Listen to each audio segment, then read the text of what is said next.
Hello students, how are you all? I hope you all are doing good. Welcome to the Torque Institute. I am Anu Gupta and I will going to teach you the physics subject.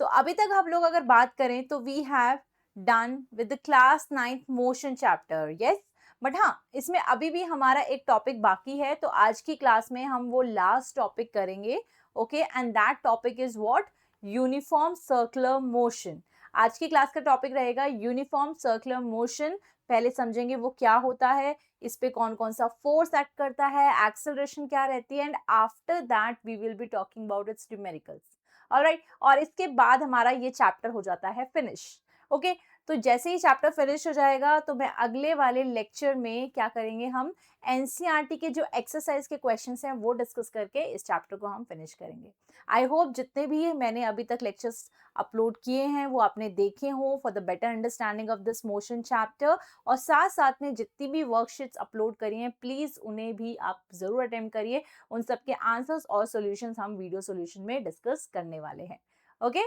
चलिए शुरू करें let's talk about the uniform circular motion alright तो uniform circular motion को समझने से पहले हम जरूर समझ लेते हैं एक बारी कि आखिर सर्कुलर मोशन क्या होता है हम जानते हैं कि मोशन क्या है जब भी कोई बॉडी में क्या हो कुछ चेंज इन पोजीशन हो with respect to time that is motion अब ये मोशन भी कई तरह के हो सकते हैं राइट मोशन आपका हो सकता है कि आपका यूनिफॉर्म मोशन हो नॉन यूनिफॉर्म हो रैंडम मोशन हो राइट आपका स्ट्रेट लाइन मोशन हो मतलब बहुत सारे तरह के मोशन पॉसिबल हैं now one of the motion is circular motion बहुत सिंपल है डेफिनेशन से मतलब स्टेटमेंट से ही पता चल जाएगा कि कोई बॉडी अगर सर्कुलर पाथ पे है ना सर्कुलर पाथ पे लगातार चलती रहे तो ऐसी बॉडी को हम बोलेंगे कि वो सर्कुलर मोशन कर रही है like you can see the examples here कि ये जो एथलीट है ये जो पर्सन है ये अगर ऐसे सर्कुलर ट्रैक पे गोल गोल घूमता रहेगा तो हम कहेंगे इसका मोशन कैसा है सर्कुलर मोशन अगर ये कार ऐसे इस ट्रैक पे सर्कल में घूमती रहे तो इसका मोशन कैसा है circular motion but you know what circular motion भी अलग अलग टाइप का हो सकता है यस दैट इज पॉसिबल तो one of the type is uniform the second is non uniform क्या है डिफरेंस यूनिफॉर्म सर्कुलर मोशन एक ऐसा मोशन होता है जिसमें बॉडी क्या करती है सेम स्पीड से चलती रहे उसकी स्पीड चेंज नहीं हो ध्यान से देखिए if I am talking about uniform circular motion तो उसमें हम देखेंगे कि इस टाइम पे बॉडी की स्पीड अगर 20 मीटर पर सेकेंड है then after some time it is also 20 metre पर second after some time also 20 metre पर सेकेंड तो continuously the magnitude of the speed is same magnitude नहीं बदलेगा वो सेम ही रहेगा लेकिन अगर हमारा हम देख पा रहे हैं कि मोशन कैसा हो रहा है जैसे पहले मान लो स्पीड थी कितनी 20 फिर हो गई 40 फिर हो गई 90 and so on like this तो हम देख पा रहे हैं यहाँ पे बार बार इसकी वैल्यू बदल रही है स्पीड बार बार चेंज हो रही है ना धीरे धीरे स्पीड इंक्रीज हो रही है तो जब स्पीड चेंज करे तो वो मोशन कहलाता है non uniform circular motion got it इतना समझ में आया uniform circular motion speed same रहने वाली है नॉन यूनिफॉर्म अलग रहने वाली है ओके तो that's how we can define it if the particle is moving along a circular path and the speed of the particle remains constant then this specific motion is known as the uniform circular motion correct अब ध्यान से सुनो ये जो definition है important definition है school में जब एग्जाम में पूछते हैं तो पूछते हैं ज्यादातर डिफाइन यूनिफॉर्म सर्कुलर मोशन तो that's how you can write ठीक है चलो इतनी तो अंडरस्टैंडिंग अपने को हो गई पर अब चलो और कुछ चीजों की बातें करते हैं अब यूनिफॉर्म सर्कुलर मोशन में राइट अच्छा मैं आपसे पूछूं कभी आपने ऐसे बचपन में ना कोई जैसे बॉल है बॉल को अपने स्ट्रिंग से बांध के ऐसे गोल गोल घुमाया हो ऐसे करके या फिर किसी आई कार्ड को अपने आई कार्ड को होता है ऐसे घुमाया आपने समथिंग लाइक दैट तो कभी आपने नोटिस किया अगर हम ऐसे किसी चीज को ऐसे गोल गोल घुमा रहे that is what something is circular motion right अगर मैं इस बॉडी को यहाँ छोड़ दूं देखो देखो देखो घुमाते घुमाते यहाँ छोड़ दूं वेयर विल इट गो क्या ये सीधा नीचे आएगी क्या ये ऊपर जाएगी क्या ये पीछे जाएगी ये आगे ऐसे जाएगी बोलो है ना अगर हम इस बॉडी को यहाँ छोड़ देते हैं so it will go like this इसको बोलते हैं टेंजेंशियली जाना राइट ऐसे अगर मैं बॉडी को घुमाते घुमाते यहाँ छोड़ दूं तो ये ऐसे जाएगी, बॉडी को घुमाते घुमाते यहाँ छोड़ दो तो ऐसे जाएगी. So basically the body goes tangentially, right. तो ये हमने नोटिस किया. देखो ध्यान से कि let us suppose circular motion कुछ इस तरह से हो रहा है और हमारा पार्टिकल फिलहाल यहाँ पर है, ठीक है ना, ये रस्सी से बंधा हुआ था सेंटर पे. लेकिन अगर मान लो किसी तरह से रस्सी टूट जाए या आप इसे छोड़ दो तो होगा क्या, ये ऐसे जाएगी, है ना, मतलब अपनी बॉडी जो है भागते हुए ऐसे जाएगी. उसी तरह से अगर इस पॉइंट पे हम बात करें, यहाँ पे रस्सी छूट जाए, यहाँ पे रस्सी टूट जाए तो कैसे बॉडी जाएगी, ऐसे. ऐसे यहाँ पे बात करें तो कैसे जाएगी, ऐसे. So this is something what tangentially the body is going, right, ऐसा बोल सकते हैं. तो देखने वाली बात ये है कि ऐसा नहीं है कि जैसे मैंने ये पॉइंट्स बनाए तो we will talk about this only. मैं कोई भी पॉइंट ले सकती हूँ. देखो बेटा, यहाँ पर भी अगर मैं पॉइंट लूं तो how will we draw tangentially, ऐसे, ये डायरेक्शन आएगी. यहाँ पे ड्रॉ करें तो ऐसे आएगी. तो क्या हम ऐसा बोल सकते हैं कि सर्कुलर मोशन में जितने भी पॉइंट्स हैं, हर पॉइंट पे डायरेक्शन अलग आएगी? समझ रहे बात को? और सर्कुलर मोशन में ऐसे कितने पॉइंट्स हैं? सर्कुलर मोशन में ये कितने पॉइंट्स हैं? Infinite. So that means we have the infinite different direction. ये डायरेक्शन है किस चीज की? तो मैंने आपको किस तरह समझाया था कि ये डायरेक्शन क्या है, अगर हम बॉडी को छोड़ दे तो वो वहां जाएगी. So basically I can say that this direction is the direction of velocity. कि वेलोसिटी की डायरेक्शन जो होती है वो रेडियस के परपेंडिकुलर होती है, 90 डिग्री पे होती है एट एवरी पॉइंट, राइट. तो ये हम कह रहे हैं कि this is the motion direction of the body. Okay, तो हम क्या कह सकते हैं, यूनिफॉर्म सर्कुलर मोशन एक ऐसा मोशन है जिसमें हम देखते हैं कि उसकी स्पीड तो लगातार क्या है, same, the magnitude is same, but it each and every point direction is changing. देखो ना, क्या हर पॉइंट पे हमें अलग डायरेक्शन नहीं मिल रही है, इस पॉइंट पे ये मिल रही है, इस पॉइंट पे ये मिल रही है ना. So at each and every point you are getting some different direction. तो ये बहुत इंपॉर्टेंट पॉइंट है यूनिफॉर्म सर्कुलर मोशन का कि इसमें मैग्नीट्यूड कैसा रहता है, सेम, है ना, स्पीड रहती है सेम, बट वेलोसिटी वेरीज. क्यों वेरी? क्योंकि डायरेक्शन जो है वो बदल रही है eight each and every point. ठीक है, वेरीज का मतलब होता है changes. You got this point? ठीक है, यहां तक समझा. अब और आगे बात करते हैं कुछ पॉइंट की.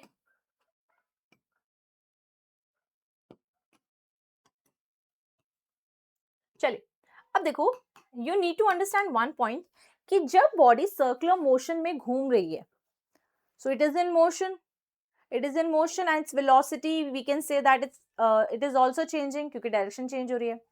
सो कहीं ना कहीं हम ऐसा बोल सकते हैं we are changing the direction of the body. अब एक बात बताओ, अगर आपको किसी भी बॉडी की डायरेक्शन चेंज करनी है, अगर आपको किसी भी बॉडी की डायरेक्शन चेंज करनी है, what we need to do, क्या करना पड़ेगा?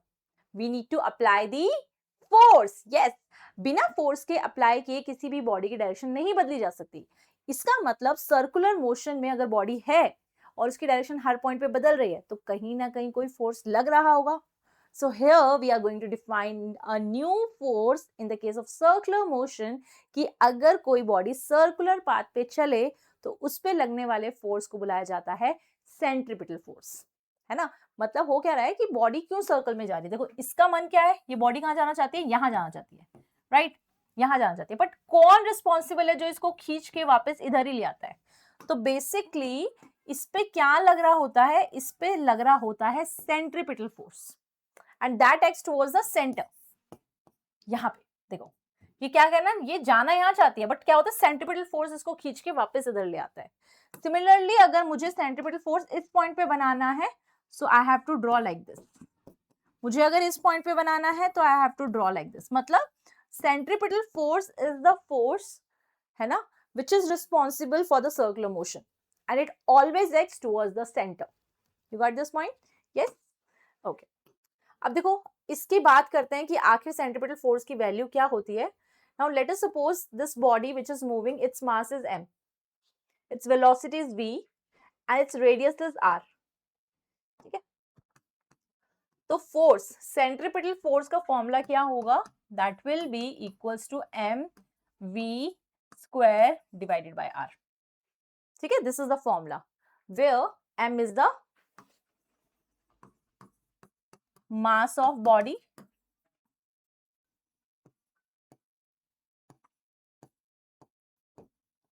v is velocity of body, and r is radius.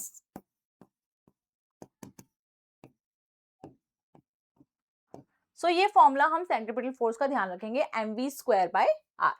So how we can define this? ध्यान से देखिए, the centripetal force is required to move an object in the circular motion, है ना? जो force body को सर्कुलर मोशन में move करने में हेल्प करे वो है सेंट्रीपिटल फोर्स. ठीक है, इसको हम FC से डिनोट करते हैं and you can see that it will always x towards the centre. ठीक है ना, always x towards the centre. तो मैंने आपको बता भी दिया है कि फॉर्मूला हम क्या लगाने वाले हैं, mv स्क्वायर बाय r. अब बेटा इसका ना एक तो ये फॉर्मूला होता है, अपार्ट फ्रॉम दैट एक और फॉर्मूला है which is equal to m omega square r. ठीक है ना, ये ओमेगा एक न्यू टर्म है आप लोग के लिए. अभी के लिए आप ये ध्यान रखिए कि ओमेगा क्या है, ओमेगा इज एंगुलर वेलोसिटी. ठीक है, इसको बुलाते हैं एंगुलर वेलोसिटी. ओके, इसके साथ मैं आपको ये भी बता देती हूँ कि v और जो ओमेगा है उसके बीच में भी रिलेशन होता है, v equals to r omega. v equals to r omega. Got it? ठीक है.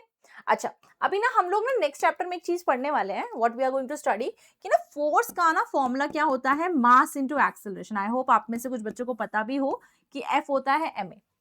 अच्छा, F is ma and F is mv square by r. So can we compare them? क्या हम इन्हें कंपेयर कर सकते हैं? तो अगर हम इन्हें कंपेयर करके लिखेंगे, है ना, if you are going to compare this, तो क्या हम लिख सकते हैं ma equals to mv square by r.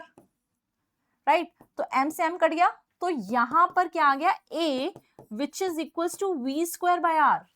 तो ये कोई नॉर्मल a नहीं है, इट इज व्हाट, अगर सेंट्रीपिटल फोर्स से मैंने ये एक्सेलरेशन निकाला है तो ये क्या है, सेंट्रीपिटल एक्सेलरेशन. ठीक है, तो यहां से हमें पता चला कि सेंट्रीपिटल एक्सेलरेशन का फॉर्मूला होता है v square by r and similarly omega square r भी लिख सकते हैं. ठीक है, तो ये फॉर्मूला हम ध्यान रखेंगे, ये सेंट्रीपिटल एक्सेलरेशन है which is equals to v square by r. So that's how we can define this. तो जैसे सेंट्रीपिटल फोर्स कहां लगता है, it acts towards the centre, उसी तरह से सेंट्रीपिटल एक्सेलरेशन भी टुवर्ड्स द सेंटर ही लगता है. देखिए, यू कैन सी दैट जिस डायरेक्शन में फोर्स लगेगा उसी डायरेक्शन में तो एक्सेलरेशन होगी, राइट? तो वहीं पे हमने बोला सेंट्रीपिटल एक्सेलरेशन लगेगा, और इनके फॉर्मूला हम लोग ध्यान रखेंगे कि this will be equals to v square by r and we can say that this is omega square r. Got it? Yes. So from here what we can conclude, जो हमने पढ़ा ज्यादा बड़ा था नहीं, छोटा सा टॉपिक है, बस इसमें हमें ध्यान रखना है कि यूनिफॉर्म सर्कुलर मोशन में हम क्या बोल सकते हैं, this is the motion, this is the for an object in uniform circular motion the speed remains constant. है ना, स्पीड नहीं बदलती, बट वेलोसिटी जो है वो बदलती है. क्यों? Because at every point we get the different direction for the velocity, right? Now we have the magnitude of acceleration remains constant, however its direction changes at every point. मतलब वो कह रहे हैं कि जो सेंट्रीपिटल एक्सेलरेशन की हम बात कर रहे हैं उसका डायरेक्शन हमेशा क्या रहेगा, अलग अलग रहेगा, टुवर्ड्स द सेंटर तो रहेगा लेकिन अलग अलग रहेगा, बट उसका मैग्नीट्यूड सेम रहेगा, दैट विल नॉट चेंज. तो ये पॉइंट्स हम लोग थोड़ा ध्यान रखेंगे. करेक्ट? अब यूनिफॉर्म सर्कुलर मोशन के डेली लाइफ एग्जांपल्स की बात करें कि कहाँ हम देख सकते हैं, तो बहुत सारे एग्जांपल्स हैं, कोई भी एग्जांपल आप दे सकते हो, मैंने स्टार्टिंग में भी आपको बताया था. Like we can take the example of motion of electrons around the nucleus, motion of the blades of the windmill. ठीक है, दीज आर द एग्जांपल्स.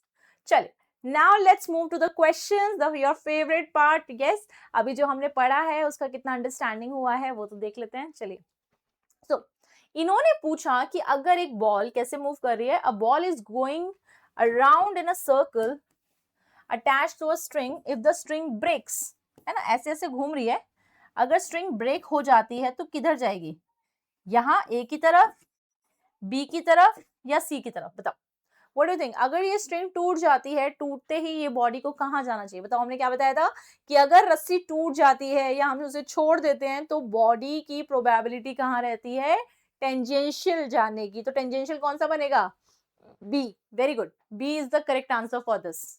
ठीक है, B is the correct answer, very nice. Next question पे चले, ready, चले, let's see this one. हमें क्या निकालना है, सेंट्रीपिटल फोर्स निकालना है. Find the centripetal force acting on a particle having mass 1 kg. जो गिवन है साथ साथ लिख लेते हैं. मास दिया है 1 kg, performing circular motion along a circle of radius 10 meter. Radius कितना दिया है, 10 metre, with a uniform speed of 20 metre पर सेकेंड. और क्या पूछ रहे हैं, फोर्स. देखिए ध्यान से, M, R and V is given, force they are asking. Do we know any formula for this? Yes, yes, yes. Force का formula हम जानते हैं mv square by r, है ना. So can we apply this? देखिए ध्यान से, this is 1 into 20 का square divided by 10. So 20 का square is 400. So this is 400 divided by 10. 0 से 0 cancel, तो यहाँ पे force किसके equal आ गया, 40 Newton. Yes, you got the same answer. Very nice. So force will be 40 Newton. This formula we can apply here, right? चल, आ जाते हैं next question पे. Now this question is from your NCERT book. Okay, देखिए क्या question पूछा है. An artificial satellite is moving in a circular orbit of radius this much. ठीक है, तो यहाँ पे artificial satellite मान लेते हैं और ये कुछ इतने रेडियस के साथ मूव कर रही है ऐसे गोल गोल. Okay, now it is saying that speed निकालना है if it takes 24 hours to revolve around the earth. इन्होंने पूछा ये जो हमारी सैटेलाइट है ये कितनी स्पीड से रिवॉल्व कर रही है, what is the speed, if it takes how much time, 24 hours. तो यहाँ पे ध्यान से देखिए क्या करेंगे हम. अब इन्होंने स्पीड पूछा है ना, स्पीड पूछा है, तो स्पीड का फॉर्मूला क्या होता है, speed is distance upon time taken.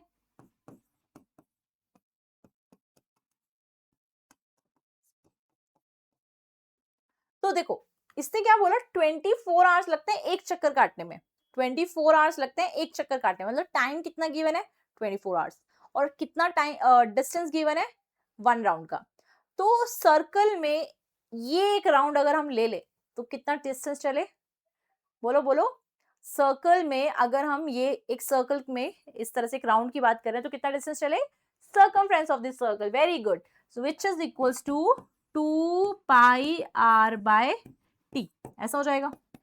तो पाई कितना होता है, 22/7 या फिर 3.14 भी लिख सकते हो.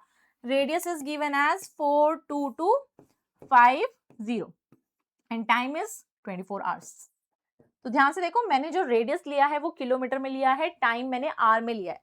मतलब अगर आप इसको सॉल्व करोगे तो you will get the answer in kilometre per hour. Very good, you will get the answer in kilometre per hour. तो आप इसको अगर सॉल्व करते हो तो यू विल गेट दिस, है ना, ये आ जाएगा आपका किलोमीटर पर आवर में, करेक्ट. और फिर आप चाहो तो इसको किलोमीटर पर सेकेंड में भी चेंज कर सकते हो, इट्स योर विश, और ना यहाँ तक भी आंसर चल जाएगा, करेक्ट. सही है, इस तरह से इस क्वेश्चन को करेंगे. चलो नेक्स्ट देख ले क्वेश्चन. आइए देखिए next question. A ball of mass 0.25 kg attached to the end of the string of length 1.96 meter is moving in a horizontal circle, right? तो हमें क्या दिया गया है कि you have a ball of mass, है ना, जो ये घूम रही है बॉल, इसका मास दिया गया है 0.25 kg एंड ये जो लेंथ है जिस रस्सी से बंधा हुआ है उसकी लेंथ दी है 1.96 मीटर. मतलब आपको दिमाग में स्ट्राइक होना चाहिए कि इसका मतलब ये रेडियस दी गई है ना, ऐसे, क्योंकि ऐसे घुमाएंगे ना. अब ये क्या कह रहा है कि जो रस्सी है वो टूट जाएगी, द स्ट्रिंग विल ब्रेक, अगर आपने टेंशन 25 न्यूटन से ज्यादा लगाया. टेंशन क्या होता है, एक तरह का फोर्स होता है, ठीक है ना. उसने बोला आपने फोर्स अगर 25 न्यूटन से ज्यादा लगाया, ऐसे गोल गोल घुमाते घुमाते 25 न्यूटन से ज्यादा लगाया तो रस्सी टूट जाएगी. तो कितना मैक्सिमम स्पीड से हम इसे घुमा सकते हैं कि रस्सी ना टूटे, करेक्ट. कितने मैक्सिमम स्पीड से हम घुमा सकते हैं कि रस्सी ना टूटे. बेसिकली कहने का तरीका अलग है बट करना क्या है, सेंट्रीपिटल फोर्स की बात करी जा रही है ना. Centripetal force equals to mv square by r लगाया जा सकता है जिससे हमें ये स्पीड पता चल जाएगी. So I can apply f equals to mv square by r और I can say tension equals to mv square by r, है ना. So tension is given as 25, mass is given as 0.25, velocity हमें निकालना है and radius is given as 19.6, 1.96, right? इस तरह से. So now ये डेसिमल को काटोगे तो क्या आएगा यहाँ पे into 100. अब देखो 25 से 25 कैंसिल, इसको यहाँ ले जाओ. 1.96 into 100 equals to v square. इसको इससे मल्टीप्लाई करेंगे तो कितना आएगा? It will be 196 equals to v square. Yes. तो अब क्या कर सकते हैं? Under root both sides. तो ऐसा आ जाएगा. Yes. अब ये किसके इक्वल होता है? v equals to root 196 will be equals to 14. So your answer will be 14 meter per second. बस. That's how you have to do. समझ गए? Okay. चलिए. Now let's see the next question. Now the question is something little different question. A body of mass 5 kg is moving in a circle of radius 1 meter with an angular velocity. This time they have given the angular velocity, not the velocity. ठीक है. और थोड़ा units का ध्यान रखना. Angular velocity ना radian पर second में होती है. इसकी यूनिट होती है रेडियन पर सेकेंड, है ना. तो अभी आपको ये क्वेश्चन देखते हैं क्या स्ट्राइक करना चाहिए कि हमारा फॉर्मूला कौन सा लगेगा? ओमेगा वाला. याद करो क्या फॉर्मूला था? F equals to m omega square r. चलिए लगाइए ये फॉर्मूला, बताइए मुझे क्या आंसर आएगा. कमान कमान कमान लगाइए. So your answer is 20. Very good. आपको बस इसमें वैल्यूज पुट करनी है इस तरह से and you will get the answer. So this was about this particular topic, uniform circular motion. छोटा सा टॉपिक है ना. एंड आई होप आपको समझ में आया हो कि किस तरह से हमने सेंट्रीपिटल फोर्स देखा, सेंट्रीपिटल एक्सेलरेशन की बात करी और इन्हें हम कैसे अप्लाई कर रहे हैं. So we have done with this chapter. I hope आपको मोशन चैप्टर में बहुत मजा आया होगा. अब हम मिलेंगे अपने नेक्स्ट वीडियो में जिसमें हम लोग बात करेंगे about the NCERT questions. Okay, NCERT questions जो अपने मोशन चैप्टर के हैं वो डिस्कस करने वाले हैं. चलिए मिलते हैं नेक्स्ट वीडियो में. तब तक के लिए अपना ध्यान रखना and take care everyone. Thank you.